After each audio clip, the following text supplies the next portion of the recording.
people who I will introduce in a second. But the person we need to all meet first is Ed.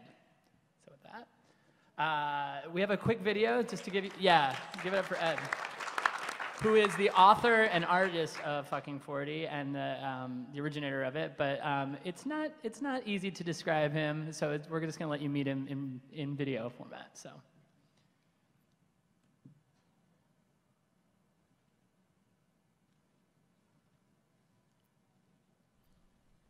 Mic check. Mic check. Jeff. All right. I got a lav mic. What? It's like a lapel mic. Oh. Mic check. What? Mic check. You sure that's not a worm? No, it's not a worm. No, don't eat it. Let's do this. Lollipop, lollipop, oh, Let's take a look back at some of the cooler aspects of collectibles and especially Star Wars toys, of which I have a lot. So we're going to kick it off today with perhaps the crowning achievement of Hasbro, 12-inch Jango Fett.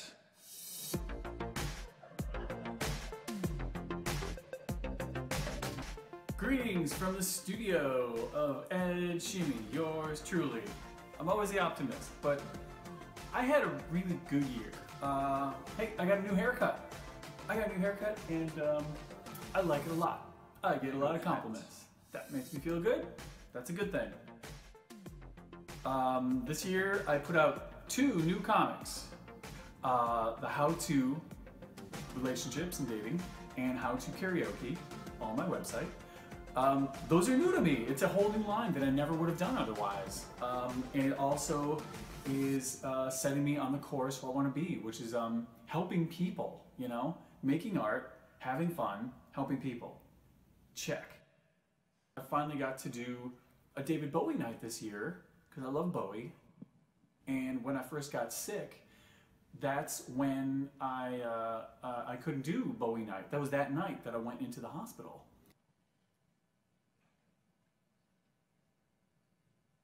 I got my script back. I started actually working on my book, Fucking 40, about the worst year of my life. And it feels great. I'm doing layouts. I'm like 15 pages in, you know? Wow, I love you guys, and thanks for watching. So that's a little bit about Ed, and we're going to be saying fucking a lot, so that's awesome at 11 a.m. as well. So good.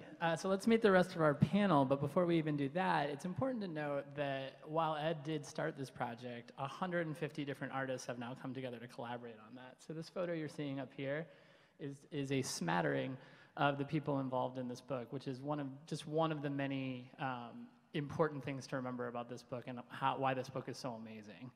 So we have a collection of some of them up here now, some of the artists now, so I'm going to introduce them very briefly, but they're, again, like I said, I'm not important. They're going to talk a lot about themselves and what their role was in this. To my right, we have Vanessa Ilko. Yes. I got it? You got it. I've been practicing it. Awesome. The rest of them have much easier names. And Vanessa is sort of the executive producer of the book, the owner of the book, the spirit and the vision keeping the book going. So Vanessa is also Ed's girlfriend, and so it kind of lives on through Vanessa. Directly, yep, good, it's in order. Jill Thomson, who is an Eisner Award-winning comic book artist. That's you, you're there. She's worked on books like Neil Gaiman's Sandman and Wonder Woman, so she's kind of a big deal, and I'm really excited to sit next to her right now, because I'm a nerd. Yay! She's gonna teach me running tips or something. She told me when we went out. She was like, "Oh, he wants to be the world's slowest runner." Yeah, that's the only thing I know how to run. I'm 100% okay with that, Jill Thomson. Next to Jill, we've got all the way down at the end. Sorry, we have Cantarella. She's an independent comic artist. She works on a lot of children's book illustrations. You may know her work for Paws Chicago. And she is a participating artist in the book as well, and features actually in the book. So she'll talk a little bit about that. She's one of the characters. And then right here in between Jill and Allie, we've got Selena. Selena Grodek. She is the project manager for the book and happens to have the dubious distinction of being the other half of this young man down here, Derek Mawson. She basically keeps him organized. And Derek is also a participating artist in the book. He also runs the figure drawing group, Grotesque Burlesque, and was a good personal friend of Ed's. So really cool panel up here. And they are going to talk a lot today. So I am actually going to get right into it and start with Vanessa. So we heard a little bit from Ed about the book, but why don't we just have you tell us a little bit more about it and how you even, the story you told me when we met was how you even discovered it, which I think is a cool story. So I'm just gonna turn it over to you for a little bit. Sure. So Ed talked about fucking 40 pretty much the entire time we dated. It was something that he thought was like his life's work, that he knew this was his important story to tell. And he'd worked on the script, and he'd sent the script over to Tim Seeley, who's one of the participating artists in the book, just to look it over and edit it because he wanted some guidance. He was really hoping to use this book to launch his illustration career and make a name for himself in comics and get known for that. Unfortunately, last year, Ed was initially diagnosed with stage 3 pancreatic cancer. It came back at the beginning of 2017, and then that became stage 4 pancreatic cancer. So sometime in June, after his diagnosis, he said to me that, he was really worried that he was just gonna be seen as like a mascot or just known for cancer.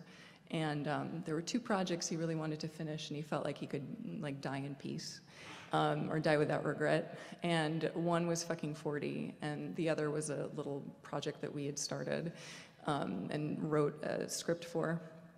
And so when he passed, because I'm executor of his estate, so I had to like go through and like find tax paperwork and things like that. And I found his first page for the book. He had finished, I knew he was working on it. I didn't realize that he had finished it. And he finished it a week before he got his stage 4 diagnosis. So, I mean, I already knew that because when Ed was sick in the hospital, I promised him that I would finish it for him so that he would be known for comics, so that he wouldn't die with a regret that he'd missed out on something. And thankfully, everyone else Ed knew decided that they wanted to finish this book too, because Ed didn't just talk about this book with me, he talked about it with literally everyone. And went to SBX and promoted it and even did this little preview comic for it. This was his work. So initially I was approached by Ed's friend Joel, who sort of decided that he was going to rally a bunch of people and put this book together, and then everybody just started asking me what they could do. And it was really incredible to just see so many people just offering, because I was grief-stricken. I'd been taking care of Ed and couldn't think straight. And so people are just like, can I do this? Can I help with this? Can I help organizing? What can I draw? And then eventually it just sort of, it evolved very naturally on its own. Yeah, one of the stories you had told me when we met that I thought was really fun is you said you had found some sort of like plan for it that he had worked through with that you were like, oh my God, yeah, I had no idea he did this. So Ed was a huge fan of Jessica Abel, who is, she does a lot of accountability worksheets and workshops for artists. So, because artists have a tendency to have a lot of ideas and maybe not the best follow through. What? Right? And so he had finished this, while I'm looking through his paperwork, I found this sheet, and it was Jessica Abel's idea debt inventory, where you go through all your ideas and you write what they're really worth to you, right? Is it something that's going to make you money? Is it something that's going to make you happy, et cetera? And he had an entire worksheet just dedicated to fucking 40. And that's where he talked about, like, he knew it was his make or break. He knew it was his next big step.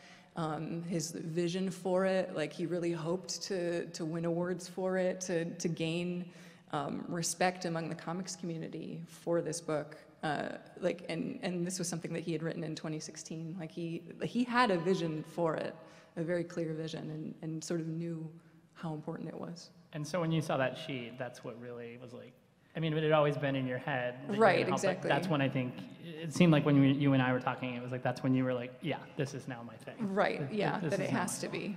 That was awesome.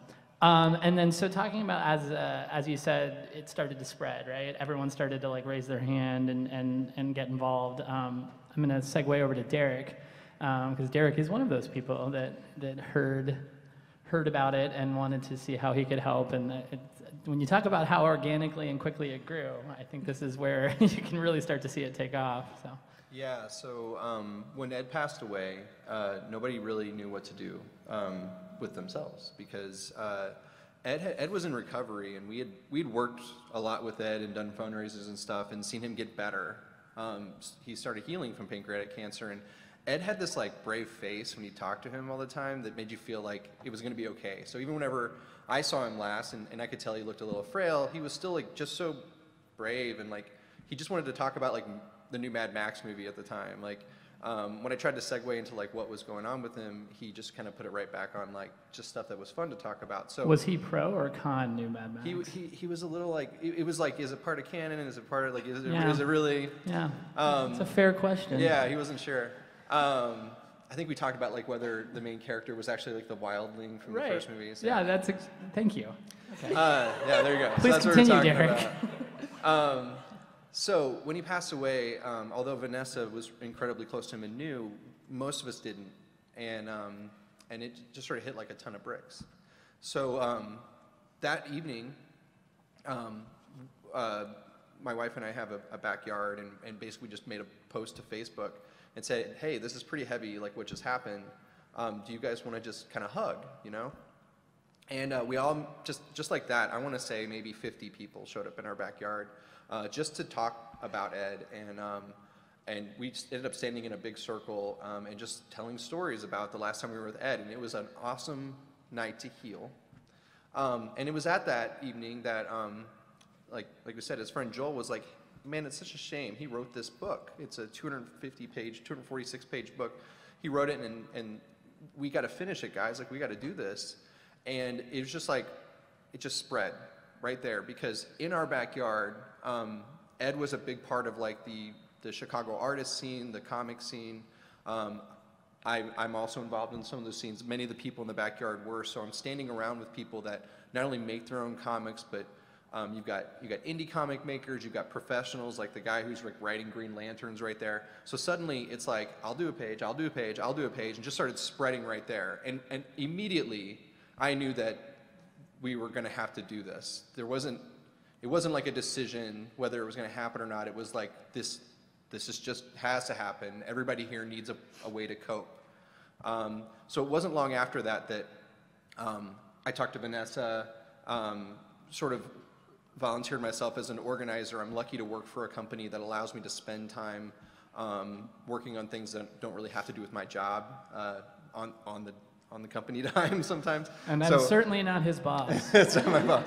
So I'm certainly not hearing this. So I took it on as a project, but I want to stress that it was like everybody's project. But what I really wanted to do was just make sure that there was a venue and a clear path to success for this. So we made a post. It was a simple post that just said basically artists needed, and gave a little synopsis of what was going on. You know, an artist had written an entire book, he drew the first page, and we need to finish this. And that post got shared and shared and shared and shared, and before we knew it, there was 150 people that had signed up and said, I want to do anything I can to make this happen. And I want to stress that too. No one was ever asked to do anything for this. It was a self-selected, self-volunteered, how much do I want to bring to the table situation? And some people could only bring a little bit. Some people could only bring, I work at a place where I can print things for free at night if nobody's looking, so I'm going to do that. And then some people were like, I have serious time and I want 5 pages of this book. And some people were like, I know this person in the media. So we just had all this love and angles and self-selection going on, and it was wonderful. So basically, after we had all those volunteers, we sent out a second email that was like you said, artists have like the best intentions and they really want to do things, but sometimes they get a little overexcited. So we sent out this like second email to the artist that was like, so we said you want to do this, but like, what if we sent you like a document that said you pretty much have to? Because if we assign you a page, you can't flake. You have to do it. And out of the 150, 128 came back and signed the line and said, I'm in. What do you want to do? So then, Derek, you also had this thing on top of that that made it even more unique in that, do you want to talk a little bit about the LEAPS program and how that sort of factored into Vanessa's point of this, like, really started picking up steam? Yeah, so the LEAPS program is, I touched on it just a minute ago. I'm actually a creative director for a marketing agency, and although I do fan art and I even have booths here at C2E2 sometimes, my primary work is in marketing. So there's this third-party company called LEAPS. And what they do is they go into companies and they say, yes, this is your day job, but what do you really want to do with your time? Like, what are your dreams beyond this? Like, what's something bigger than you that you need a little bit of extra organization and structure around? And people can do anything. I mean, they can say, like, I've always want to learn how to smoke meats. Like, or they... Which was one of them. That was one of them. Building a birdhouse. I was like, wow, this is ambitious. I can't draw 246 pages. I also know a lot of other people that want to do this already, and I foresee this getting out of hand. And nothing would be worse than attempting this project and failing, because it meant a lot to Ed, and I'm not going to mess it up. So I went to the LEAPS program with this as a goal. I want to make this book. And what LEAPS did is basically help me realize not only how to structure it in steps, which I would be terrible about, but also help me realize why I was doing this. So on the surface, it was definitely because Ed was my friend, and this is an injustice, right? That his life's work isn't finished. But also, it kind of made me realize that I'm really projecting here. I'm in my mid-30s. I'm approaching 40. Ed's one of several friends who seem to be getting younger and younger every year that get cancer and die. And I want to do something about it. I want to be around to be supportive, and sometimes you feel like you're powerless, right, in those kind of situations. So this was really more about me, and I think every artist in the group can say that about themselves. All of us are doing this, of course, for Ed, but we all realize that Ed's gone. All of us are also doing this because we want to show that this stuff matters. When you create something, it has value. You don't have to be famous or have a lot of money to make a change. Whenever we create a piece of artwork and we're trying to express ourselves, especially autobiographical stuff, you're really laying it on the page, and that deserves attention. It deserves some respect. And I think everybody, from the professionals to the indie artists to everyone in between, there's people who worked on this who aren't even artists, see the value in that and just really wanted to give of themselves. So one of those people, who I consider her an artist because she always dresses so fierce. She has, I'm not kidding you, she has the most amazing wardrobe of all time. So Selena, I mean, look at her right now. So put together. So Selena, when Derek talks a lot about the organizing part, now we've alluded to several times that artists are just not very good at that. Enter Selena, who has the artistic mind, but also is a very organized person. So Selena, do you want to talk about your involvement in the book and how you really stepped in and started to organize 150 artists? Yes, so I'm married to Derek Mawson, and we've got this really interesting balance of creative director, and professionally I'm an industrial engineer, so there's that very yin and yang. So not only am I project management on this job or on this project, but I think my professional world has really helped me help organize and parse out all of the information in the book, and I really, I see everyone as kind of like what's the data that we need to do and what's reliable and what's realistic for everyone to go ahead and organize. So my task in this job is I do a lot of the background, the Excel sheets, making sure that people's information is in and who needs to be contacted. And then I also read the book 3 times, and figured out what was going to be the sequential page break for everyone and what was going to be the specific chunks. So initially we thought, okay, well, 246 pages, you know, how many artists? We'll just, every 4 pages, we'll switch. And as we were reading through it, it's actually Allie, who we haven't spoken about yet, but I don't know if it's okay for me to speak about this now. Yes, I'll allow it. Okay, thank you. So, you know, when we released the information to everyone to say, hey, you know, here's the book, you know, is there, you know, make sure that you're okay with wanting to participate in this. Allie came back and specifically said, I want these pages. And it was at that moment where I was like, shit, we can't just do every 4 pages. And it didn't feel right when I was doing it, but that everything's kind of like a little story, which I thought was a really neat aspect of the project. So I'm really thankful to Allie for asking, because that made it spiral into becoming such a better book. I also went through all of those assignments and I gave everyone context information. So this is the location, here's links to the reference photos, here's links to reference photos for specific people. And I also had to field a lot of that background information when someone say like, hey, you know, where, you know, there's a reference to the specific coffee cup, you know, I would help facilitate finding that information as well. You really need to do a workshop for all editorial staff everywhere. Right? And while you are not an artist in the traditional sense, that is an art, what you just pulled off. Everything would be on time. The ability to pull this whole thing together and organize all these people is amazing. Why else was it important for you to get involved? Ed was such a great dude, and when he got sick the first time, I wasn't working at the time, so I helped a lot of the background information with Edstravaganza, if any of you guys went to that event. I did a lot of the cataloging of the art that was donated for the raffle, and then I was also on the team that helped him when he did Bill's and Ed's excellent telethon extravaganza as well. So he was such a great guy. He was really hard to say no to, so you would just do whatever he asked. So this is kind of, keep going with that. Excellent. And so one of the artists you had to organize is sitting next to me on my left, Jill. So Jill, why don't you tell your story and your involvement? You had a really funny stat that you threw out at me at the bar that I thought was fun. The whole how many minutes you actually. Oh, actually, I've had to readjust Did you that recalibrate your because minutes? yeah, I recalibrated. There's more Great. minutes than.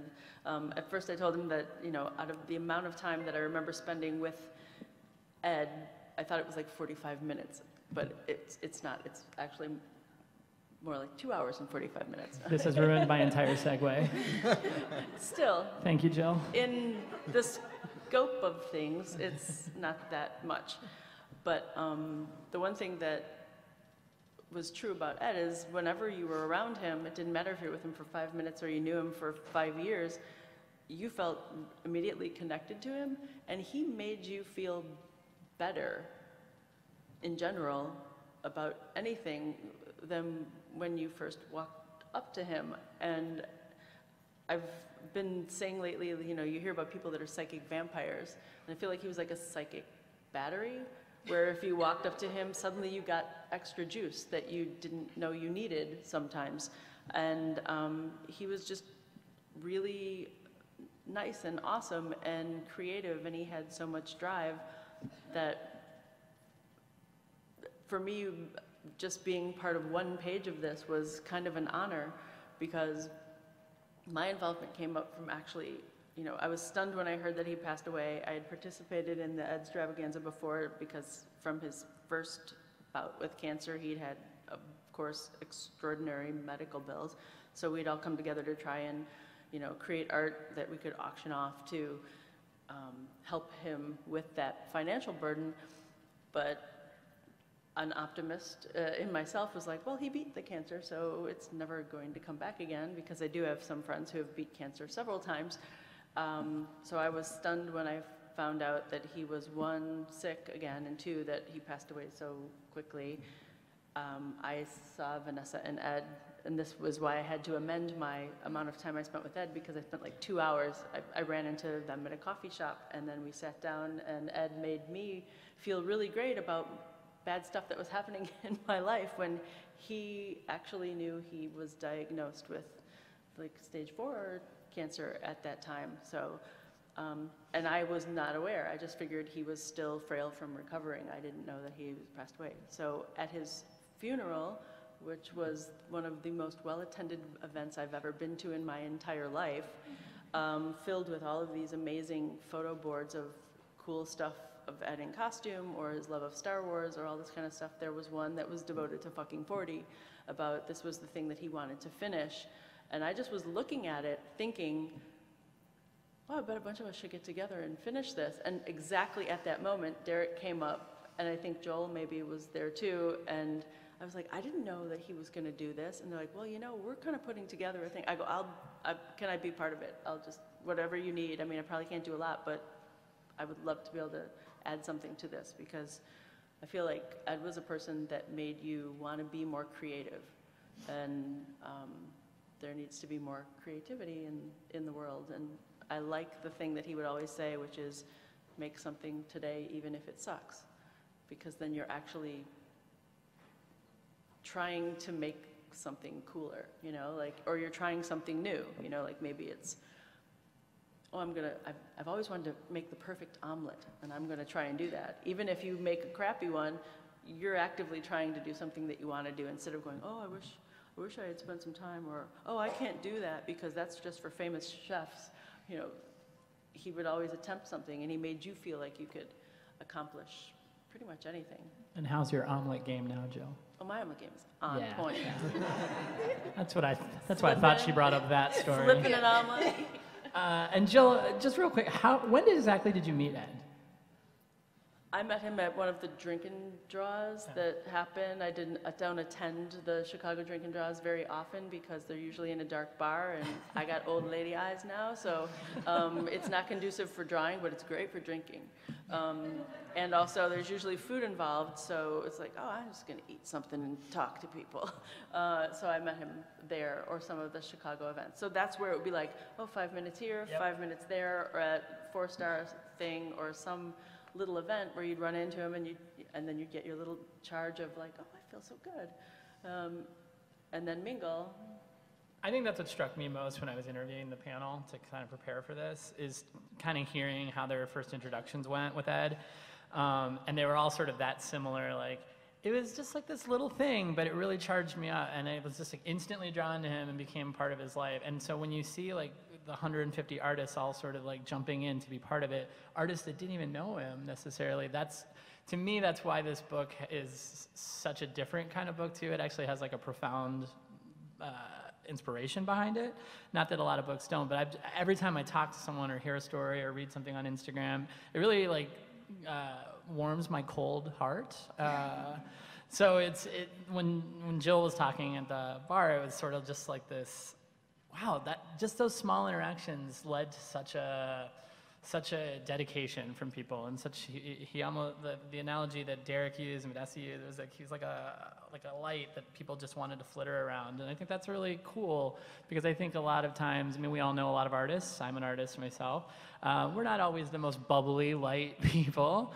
I think you have to have a little bit of a tortured soul to be an artist. So it's always nice to hear these kind of refreshing stories of like why people were drawn to this book. One of the people drawn to the book, not only drawn to the book, but drawn into the book. How about that segue? I did not even plan that. Drawn in, by, inside, is Allie Cantarella. So Allie, do you want to talk a little bit about your participation in the book and how you feature in the book? Yeah, sure. Like everyone up here, I got to have a really incredible friendship with Ed, and when I saw that the book was being put together, initially I was a little reluctant, and came around to it because I had always known this book to be something that Ed was going to draw, because it also involves my life.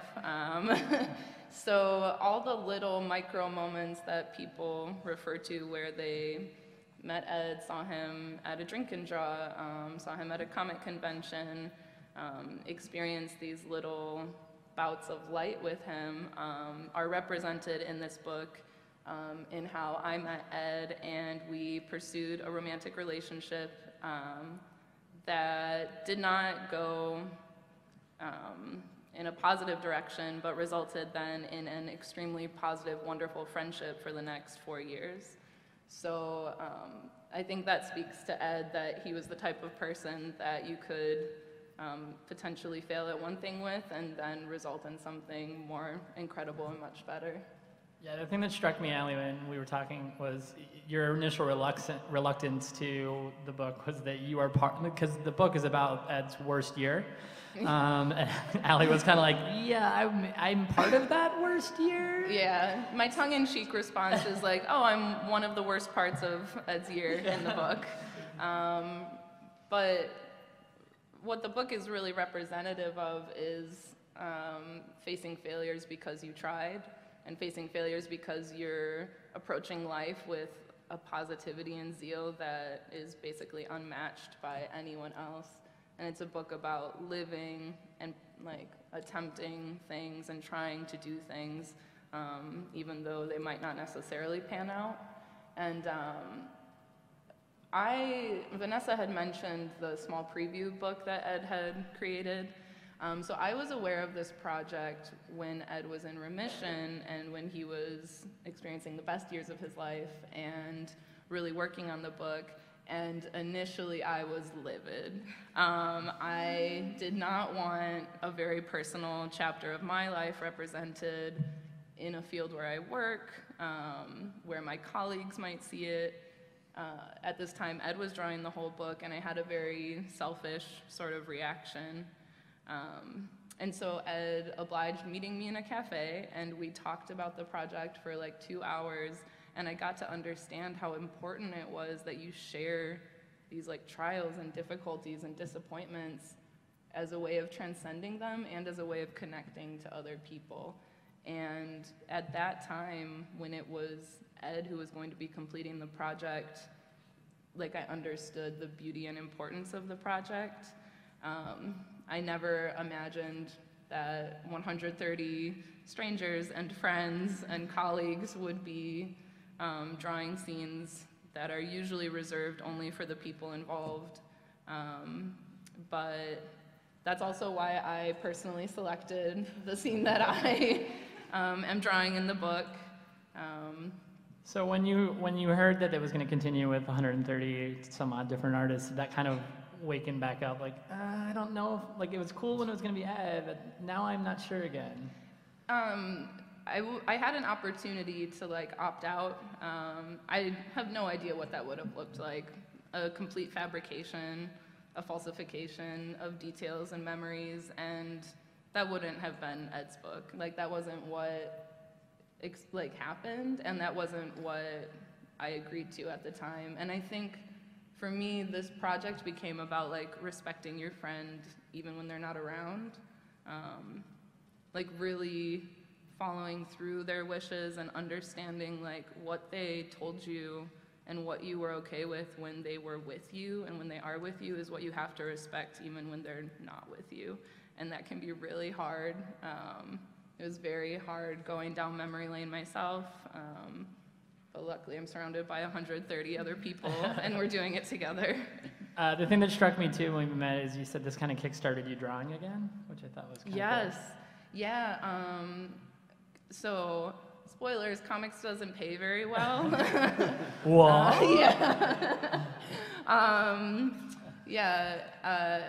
The freelancer frustrations that Ed experiences in the book are very true and very real to life. And before this, the last comic I drew was a year ago, and I show here at conventions and I feel a part of the comics community, but they kind of broke my heart. And drawing these pages, I put it off, so there was that stress, and it was very emotional, so there was that weight. But when I finally sat down to not only like explore my emotions, but also like put pen to paper, it was a very cathartic experience. And I made like legitimately some of my favorite work that I've made to date, and some of my best work. And you know, it's cool taking a little bit of direction from your friend and thinking, how would Ed have drawn this? Oh, Ed, you bastard, thanks for including this chapter. Like, it was a fun, cathartic, sad, emotional experience, and it got me drawing again. So speaking of how Ed would draw things, Derek, can you talk a little bit about how Ed appears in the book? Yeah, so When we were first setting up the project, we had a really great micro group that, again, had basically selected and said, so not only do I want to help, but I also want to be there. I want to help decide how this whole thing's going to come to life. You've got as much time as you need. One of those people was Tim Seeley, who I think is in another panel today.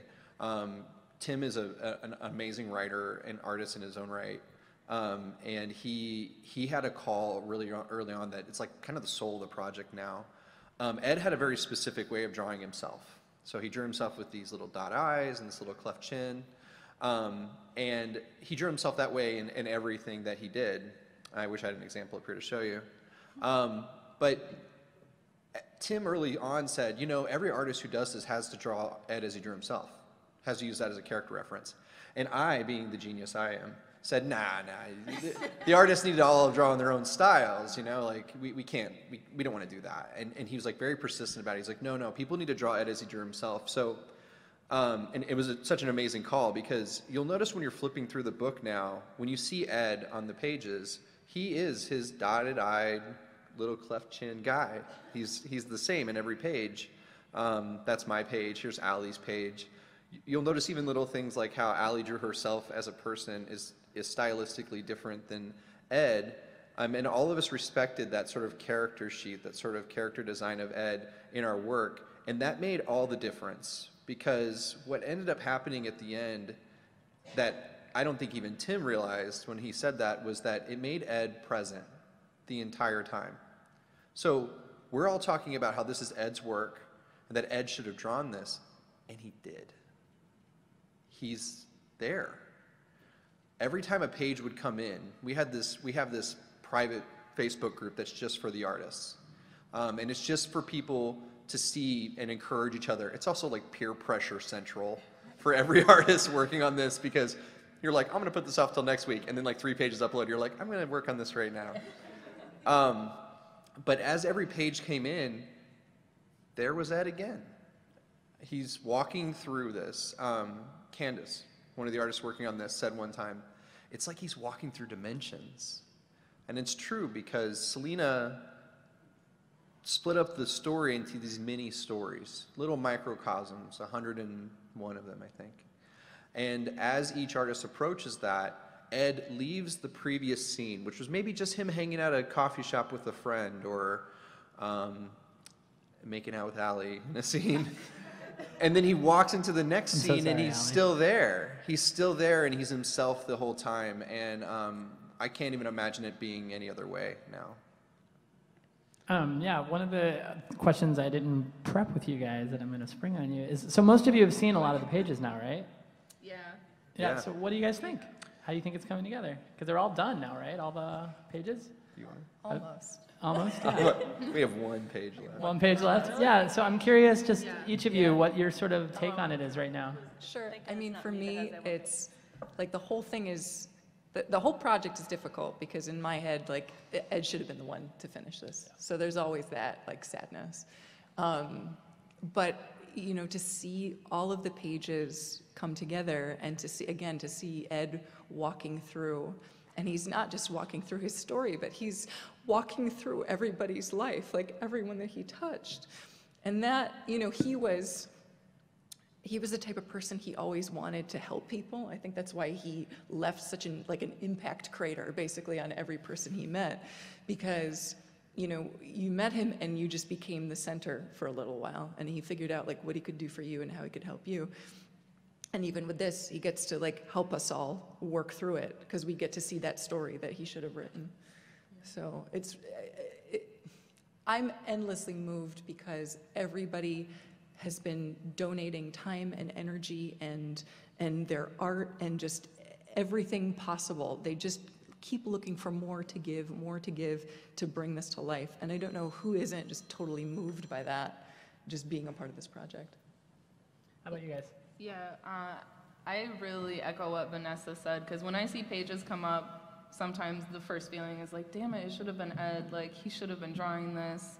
But people are like showing up, the work is beautiful, The book is incredible. The attention to detail, asking about clothing and mugs and background pictures, and like, it is a beautiful, beautiful book. Yeah. Selena, Jill? So I read the script 3 times, and I made a really poor choice at reading it in super public places. So, so it would be really bad because I would just start crying, and then I would have to look around and make sure no one was noticing me, and was I wearing the right eyeliner that day? So like, so I would have I had a lot of time with the book itself. I have only looked at the photos that have been uploaded, which is a really bad call out on my part. But the thing is, because I've read the script so many times, I want to read it when it's done, and I really, that's the journey that I want to take with this book, and just kind of see where everything's come through. And there are some really, there's some really great images. I know that a lot of the artists, I'd like to point out, although a lot of the artists know Ed, a lot of them didn't know Ed, which I think is really important too. And because the story, or his story, is resonating with people that didn't even have a connection with him, and they want to do the book such good justice. I know the pages that have come through have been really, really powerful. And another one piece that I want to just kind of piggyback off on something Allie said is, not only was it like little questions about, do you have a reference photo for this or that, but we had one dude drive out to Long Grove so he could like go to their Chamber of Commerce and ask about Oktoberfest. Like the amount of research. Because that scene's in the book. Yeah, so the amount of research that people took to, well equip themselves to put their heart into these pages is just, it's so powerful. And I've only seen a few of the pages, and you feel that completely. Jill, what do you think? Well, last weekend was the first time I got to see a bunch of the pages, the actual pages laid out, but then the book together. And like you said, I want to wait until it's done with the words on it to read it. But the one thing that stood out to me, not only were that people who never knew Ed were working on this book, there were people who'd never drawn anything before who wanted to not only pick up a pen and tell part of the story, but also tell a sequential story. So most people who don't draw regularly are super intimidated by just a blank piece of paper. I think a lot of adults are, I have to be a professional to do that. But I can't tell that the people who have not drawn, it's like they've read the script, they understand what to do. I think that's what also another thing that makes comics so great is they understand that this image and then this image, is linear and tells, a progression of a story. And the fact that someone offered up, that's kind of brave in general to say, I'm going to be in a book with a bunch of people who may do this for a living, but I want to be part of it as well. Yeah. But everything I've seen I really love, and I have almost flipped through all the pages, but I'm like, don't look too long at it because I want to be surprised. Yeah, the just to piggyback off that, when people ask me about, like, I think early on people had worries about, like, well, every 2 or 3 pages you're going to switch styles. That's going to be really disruptive. It's not. But when it's not, it's very cohesive. And one thing about it is, although you see skill levels change, like academic skill levels change, one thing that stays constant is like heart. Like every page is so seriously poured over and sweated over because they want to make sure it's so perfect, as perfect as they can possibly make it. So you don't ever miss, there's never a dip throughout the entire book. And I've seen the whole thing many times and it never dips. Also, I can say, like, it's also a testament to Ed as a storyteller, because you're writing, not everything, I've worked on the second page of this book, which actually had physical thumbnails that Ed had drawn. So it comes right after the page that he actually finished himself. So that's like very heavy emotionally to have that. But I also think my page is very representational of anyone who's a freelance artist or anybody who's self-employed in any way. It's like you kind of walk into wherever that is and it hits you with like, and life crushes you sometimes, and either you can stay on the floor or you can crawl back up to your table, desk, couch, whatever. But the fact that Ed was able to script out and write an intensely personal story that people who don't know how to draw comics, per se, were able to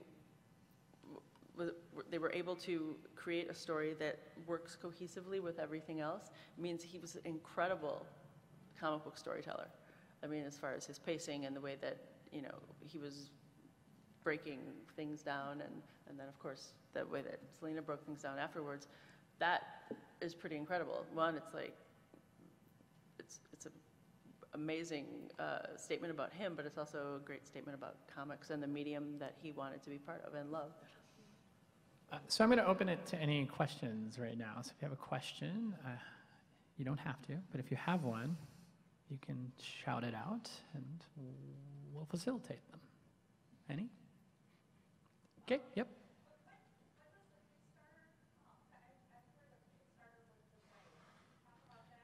Yeah. Sure.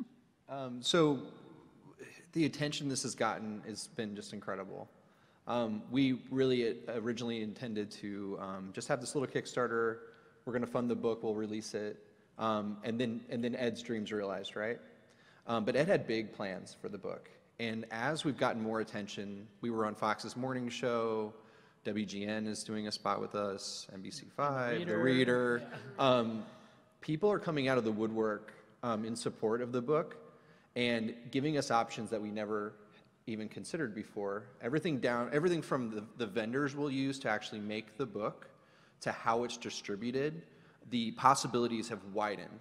So we were on a breakneck schedule to make this April 5th Kickstarter right before C2E2. We had media lined up. Everything was like, all engines go. And then when these new options came up, we had to sit back for a second and think to ourselves, is it better to just stay on this arbitrary date that we set, or is it better to really look at our options and go out there the biggest way we can? So C2E2 right now and the immediate future is all about just spreading the word and getting supporters and just having people follow us.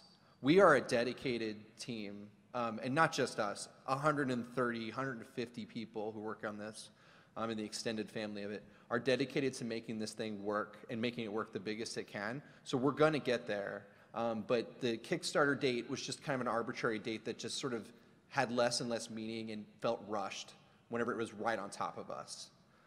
So that's what's going on with that. Yeah, and also, just to speak to like generosity, C2E2 just gave us the table. So we thought, all right, we'll line all this stuff up to make it happen. But again, with everything else going on, it just didn't make sense. We're not going to do it right. So, yeah. Any other questions? Okay. So to kind of close it up, Vanessa, what's the kind of the state of the book now? Where do you see? Look, you and Derek just kind of talked a little bit about it, but what is sort of your goal eventually for this? I mean, my dream is just to fulfill my promise to Ed, because he wanted to be known for comics, and I want people to, they hear Ed Siemienkowicz. Not that that's the easiest name to pronounce, but they think of comics and they think of his work. So that's always been my motivating force for the book. And do you mind teasing that other project that you're going to work on? Because it sounds amazing. Oh my God. Yep, Okay. I'm putting you on the spot because it sounds so good. Okay, so it's this murder mystery show. I mean, already. Right, but it features toys. And not just any toys, but those calico critters, those little flocked animals? That's the project we worked on. I mean, full stop. You teased enough. Okay, good. That'll be next year's. Yeah. Yeah. So because we don't have a lot of extra questions, I was hoping we'd be able to get to this. Kristen, who's been over here in the corner filming everything, has been following the project since early on, and she makes documentaries. She makes films about neat things. So she's been really awesome in helping us get stuff together. So on top of her working toward hopefully a longer film that sort of covers the evolution of this project, she put together a film that was going to be the Kickstarter film. It may still be that one day. And it kind of repeats a lot of what we talked about here, but I have it here and it's really beautiful and I'd like to show it. I think it's a good way to end it. Yeah. It's got a really great freeze frame of Vanessa at the beginning. Oh my gosh, I mean, everybody likes Ed. Like, it's kind of uncanny. Fucking 40 is about what Ed described as the worst year of his life. The book is about what it's like to just experience a year of one hit after another. He turned 40, and that came with a certain set of existential crisis. He ended a long-term relationship. He was laid off from work, but then he struggled to find work as a freelance artist. Every project you pour your heart into just doesn't materialize for one reason or another. Like a cruel cherry on top of all of it, at the end of his 40th year, he was diagnosed with pancreatic cancer. He survived the first diagnosis. Ed started working on Fucking 40 before I met him, but was working on it when we started dating. Just a couple weeks before that stage 4 diagnosis, he finished that first page and would have done more if he had had the energy. When the cancer came back, it was so strong the second time, so aggressive the second time, that it took him out very quickly. We went to the hospital and they found a 1-inch tumor in his liver and they found a 2.5-inch tumor in his liver. The oncologist gave Ed 3 to 6 months to live. Everybody who works in comics understands that if you want to do comics, you don't know why you want to do it so bad, you just know that you have to. This idea that his story never got told really bothered us, really bothered me. I just knew him as this like weapon of mass creation. Like he was just this force in life. I did not know Ed very well, but once you met Ed, you felt like you knew him for a really long time. He's a person you could open up to. He was always around. He was always nothing but gracious and friendly. And guys like me who aren't very open to people need those kind of people, you know? It's like, otherwise I don't talk to anybody. The day after Ed died, nobody knew what to do. Our entire backyard just filled with people that night, with just a few hours notice, just to stand around and talk about him. It was at that vigil, I guess is what you call it, that I found out about the book. So his really good friend, Joel, sort of just mentioned it. The idea of making this as a group wasn't any one person's idea. It dawned, I think, on everybody within earshot. And even that night, almost like spreading fire through the crowd, people were like, oh yeah, I'll do a page, I'll do a page, I'll do a page. I mean, as soon as Ed went to the hospital that last time at the end of July, I knew that I wanted to finish his book. I hadn't talked to him ahead of time, but Ed's friend Joel reached out to me because he wanted to finish Ed's book. So I mean, that's what was amazing. There was people already knew about the work and cared so much about Ed that they were reaching out to me to help me do something that I already knew I wanted to do.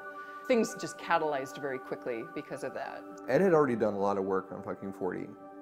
It's 246 pages, and he had written the entire thing panel for panel. The way it happened, he finished the script, he inked the first page, and that's what he left us. So we made this post, and we posted it to just the artist groups that he was part of. Some basic information, you know, are you in, are you out? And the amount of people that signed up for it, knowing that it was free work, basically, was just staggering. 150 artists signed up and said, I want to do this, I want to pitch in. We totally expected friends of Ed to volunteer and help out with the book. What we didn't expect was just people who barely knew Ed or didn't know him at all and were just inspired by finishing something for someone else who couldn't finish it. I mean, for me, the thing that's really amazing about the book is not just that we got some really amazing comic book creators to contribute, because we did, but the thing that amazed me watching pages come in was seeing the pages by people who aren't comic book artists. And that part of, you know, the people being brought together by comics, which I'm sure Ed would really enjoy, and also sort of introducing a lot of people to comics who may not have known that they could be a comic book artist or that they had this in them. Ed had a very specific way of drawing himself in all of the comics that he drew. He had these little dot eyes, he had this way of drawing his expressions. It was almost like a caricature of himself. And early on in the process of making the book, we decided that no matter how the artists draw, no matter what their style is, Ed would remain constant. He's drawn the same way.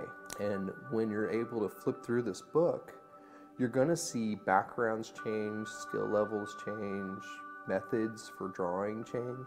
One thing that's gonna remain constant is Ed, like literally walking through this story that he wrote as himself, as he would have represented himself, because he was the one that was supposed to draw this book.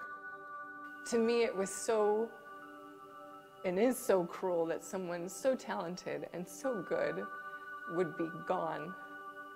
And the idea that he would be forgotten is just something I can't live with.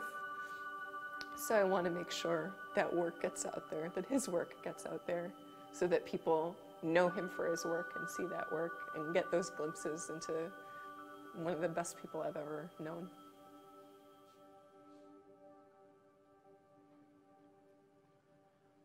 Real quick, Derek, where can people keep following? You can follow us on Instagram at fucking 40 without a U. By the way, learned something. Can't say fucking on Instagram. So, but the book's definitely titled that. You didn't know that, Derek. That book's definitely titled that. You can find us on Instagram that way. That's probably the most content way. You can also find us on Instagram or on Facebook. We have a mailing list. Please follow us. Please help us get this story out there. It's inspirational, even aside of getting the book. Just let people know that like their stories matter and like people are paying attention to that kind of stuff.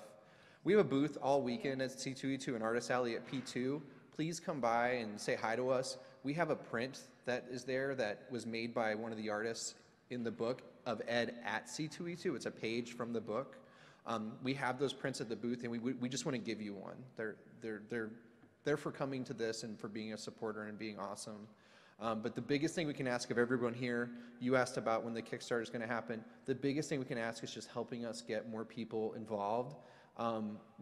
All boats rise with that tide. The more people that pay attention to this, the more successful it's going to be. And that's really what we need right now. And what was that booth number? P2. Excellent. One last question.